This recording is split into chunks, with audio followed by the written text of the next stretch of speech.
అనుదిన వాగ్దానం, daily promise. దేవుని నామానికి మహిమ కలుగును గాక. మన ప్రభును ప్రియరక్షకుడైన యేసుక్రీస్తు వర్షభనామంలో మీకు నా హృదయపూర్వక వందనాలు తెలియజేస్తున్నాను. ఈ దినం దేవుని మాట, ఆలోచించి చెవియొగ్గుము. కీర్తన 45:10. కుమారి ఆలోచించుము, ఆలకించుము, ఆలోచించి చెవియొగ్గుము. Praise lord. సంగమా, మనం ఆలకించి, ఆలోచించి, చెవియొగ్గి కార్యాలు చేయాల్సిన విషయాలు ఎన్నో ఉన్నాయి. అయితే ముఖ్యంగా ఆలోచించాల్సిన విషయాలు ఎన్నో, అనేక విషయాలు మన ఆలోచనలకు రానియకుండా దినాలు గడిపేస్తూ ఉంటాం. అందువలన మన సమయం, ధనం అన్నీ వృధా అయిపోతూ ఉంటాయి. అందుకే ఈ నూతన సంవత్సరంలో కొన్నింటిని ఆలోచన చేద్దాము, ఆశీర్వాదాన్ని అనుభవించడానికి అవకాశం తీసుకుందాం. మొట్టమొదటిగా హోషేయి 5వ అధ్యాయం చూస్తే 1వ వచనం, యాజకులు కానీ, దేవుని ప్రజలు కానీ, రాజ సంతతి వారు అంటే నాయకులు, అధిపతులు ఆలోచించాల్సిన విషయం ఏమంటే, మరి ఆ అధ్యాయం అంతటిని పరిశీలిస్తే మితి లేకుండా దేవునికి తిరుగుబాటు చేస్తూ ఉంటున్నారు, వ్యభిచారం చేస్తూ ఉంటున్నారు, అపవిత్రులుగా ఉంటున్నారు. అందువల్ల సంఘంలోనికి, దేవుని సన్నిధికి రాలేని స్థితిలో ఉంటున్నారు. దేవుని సంఘంలోని వారు దోషములలో చిక్కుబడి తుట్టిల్లుతూ ఉంటున్నారు. అలాగే మనుషుల విషయంలో, దేవుని విషయంలో కూడా విశ్వాసఘాతకులుగా జీవిస్తూ ఉంటున్నారు. మానవ పద్ధతుల ప్రవర్తింపగోరుతూ ఉంటున్నారు. ఇట్లాంటి పరిస్థితులు బట్టి సంఘానికి, సమాజానికి మరి ఉరిగాను, వలగాను ఉంటున్నారు. ఇటు వారిని బట్టి దేవుని తీర్పు లేక దేవుని ఉగ్రత భూమి మీదకి దిగి వస్తూ ఉంది. దీనిని గురించి ఆలోచించాల్సిన వారం కామా. అలాగే హబక్కుకు 1వ అధ్యాయం 5వ వచనం చూస్తే, అన్యజనుల్లోనూ జరుగుతున్నది చూచి ఆలోచించండి. ఈ అధ్యాయం అంతట్లో వారు చేస్తున్న అన్యాయం, అక్రమాలు, దుష్టత్వం, గుండాయిజం, దుర్మార్గతను గురించి ఆలోచించాల్సిన వారమని భక్తుడైన ప్రవక్త జ్ఞాపకం చేస్తూ ఉన్నారు. హగ్గై 1:5, మీ ప్రవర్తన గురించి ఆలోచించుకోమని సైన్యములకు అధిపతి యెహోవా హెచ్చరిక చేస్తూ ఉన్నారు. ఎందుకంటే మందిరం గురించి బాధ్యత లేదు, భారం లేదు. అందుకే వారి జీవితాల్లో సమృద్ధిని చూడలేకపోతూ ఉన్నారు. అందుకే ఆలోచించాల్సిన అవసరం ఉన్నది కదా. మరియు 7వ వచనం, 2వ అధ్యాయం 18వ వచనాలు కూడా దేవుడు రెట్టించి జ్ఞాపకం చేస్తూ ఉన్నారు.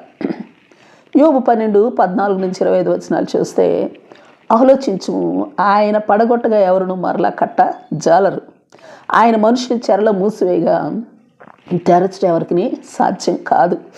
15వ వచనం, ఆలోచించుము, ఆయన జనములను బిగగట్టగా అవి ఆరిపోవును, వాటిని ప్రవహింపనీయగా అవి భూమిని ముంచివేయును. అలాగే బలమును, జ్ఞానమును ఆయనకు స్వభావ లక్షణాలు.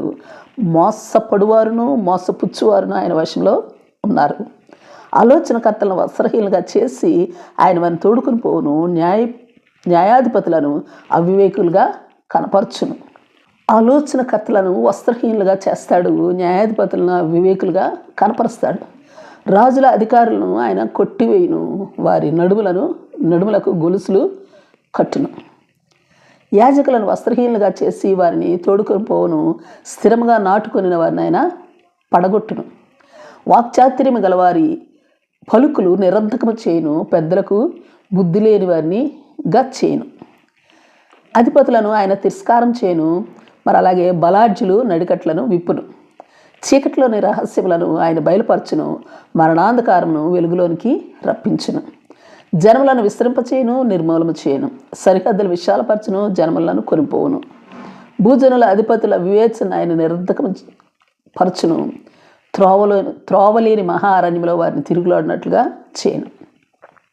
వారు వెలుగు లేక చీకట్లో తడబడుచుందురు, మత్తుకు కొనిన వాడు తూలినట్లుగా ఆయన వారిని తోలచేయను. దేవాది దేవుడు ఎవరినైనా, ఎట్టివారినైనా ఏమైనా చేయగలడన్న సంగతిని మరి ఆలోచిస్తున్నామా?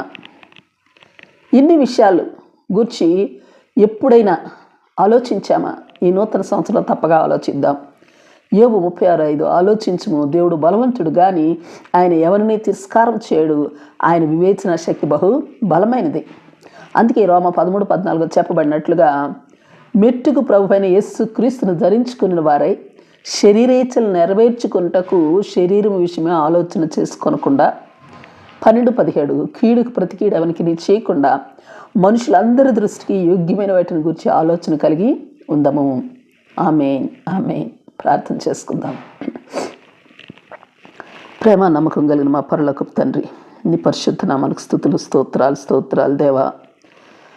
మా సంఘ పరిస్థితులను గురించి కానీ, మా సమాజ పరిస్థితులను గురించి కానీ ఆలోచించేంత తీరిక లేకుండా జీవితాలను వెళ్ళమార్చేస్తున్నాం దేవా.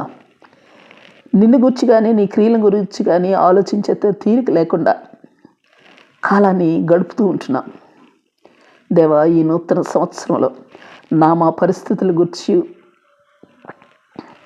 వాటి మధ్యలో మీరు చేస్తున్న క్రియలను గురించి ఆలోచించి మా జీవితాల్లో నేను ఆశీర్వాదపు తావుల్లో నిలుచున్నట్టి కృపను మాకు అధికముగా అనుగ్రహించమని ప్రార్థిస్తూ యేసు నామంలో అడిగి వేడుకొంచున్నాం తండ్రి. Amen, amen. Praise Lord. రేపు మరొక వాగ్దానంతో మనం కలుసుకుందాం. ప్రతిరోజు ఉదయం ఈ కార్యక్రమాన్ని వీక్షించగలరు. తిరిగి మళ్ళా రేపు ఉదయం కలుసుకుందాం. దేవుడు మిమ్మల్ని దీవించును గాక.